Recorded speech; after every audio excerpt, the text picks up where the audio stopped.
Life may not be just something inside us. Maybe we are inside it. We usually talk about life like it is a private possession.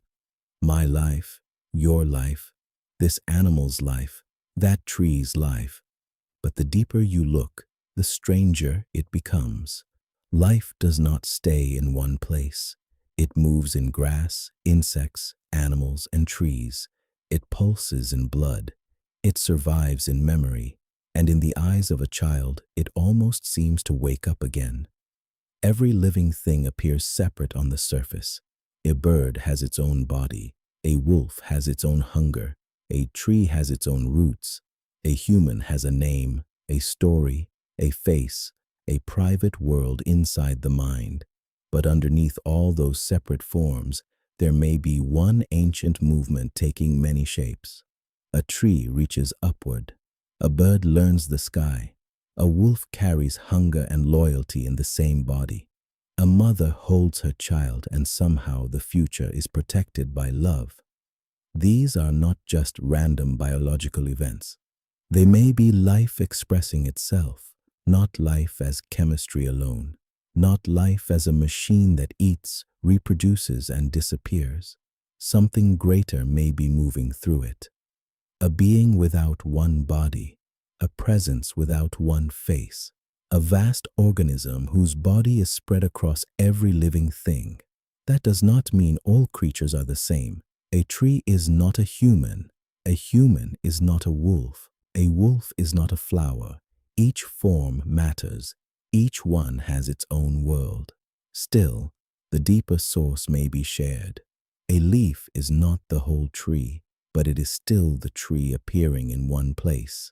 A wave is not the whole ocean, but it is still ocean rising into form. Maybe living beings are like that, temporary shapes of one greater life.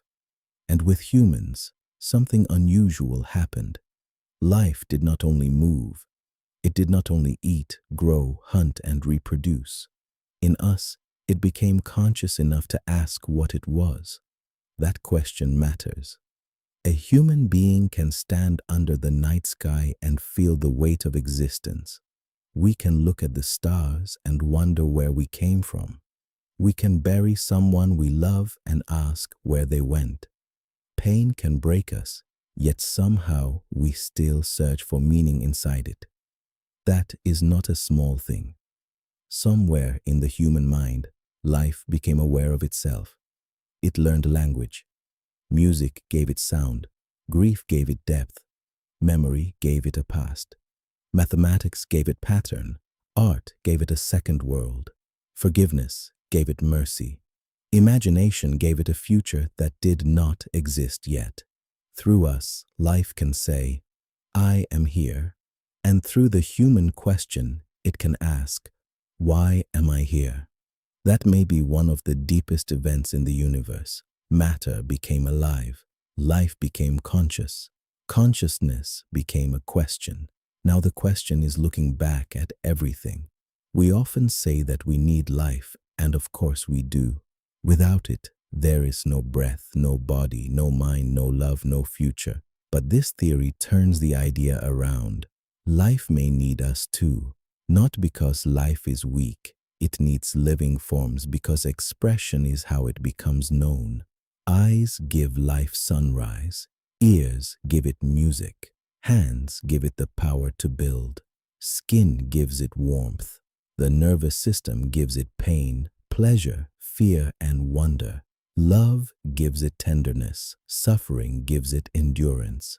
Creativity gives it the chance to become something new. So maybe we are not just living things walking around with private thoughts. Maybe we are instruments of life. A painter turns feeling into color. A musician turns pain into sound. A mother turns instinct into protection. A child turns existence into wonder. An old man turns time into memory. A broken person who still loves turns suffering into meaning. Each of them is life saying something different. Some speak with words. Others speak with bodies, choices, hunger, tears, beauty, survival, and forgiveness. A flower may be life speaking beauty. A wolf may be life speaking instinct. A baby may be life saying, begin again. A dying person may be showing us that even endings belong to the whole, and someone who suffers but refuses to become cruel may be life reaching for something higher than survival. But this is where the theory gets darker, because maybe the world we see is not life in its purest form. Maybe this is life after something went wrong. At its deepest level, life may have been meant to last forever, not as a frozen thing, not as an endless machine repeating the same motion, forever as growth without corruption, forever as love becoming more love, forever as a greater nature, where existence expands without having to destroy itself. That is the part that feels important. Life may have been meant to express itself through love, through union, through creation, through connection, through a nature higher than hunger, fear, decay, and violence. In that greater nature, life would not need to eat itself to continue. A deer would not have to run from the wolf. The wolf would not have to kill to stay alive.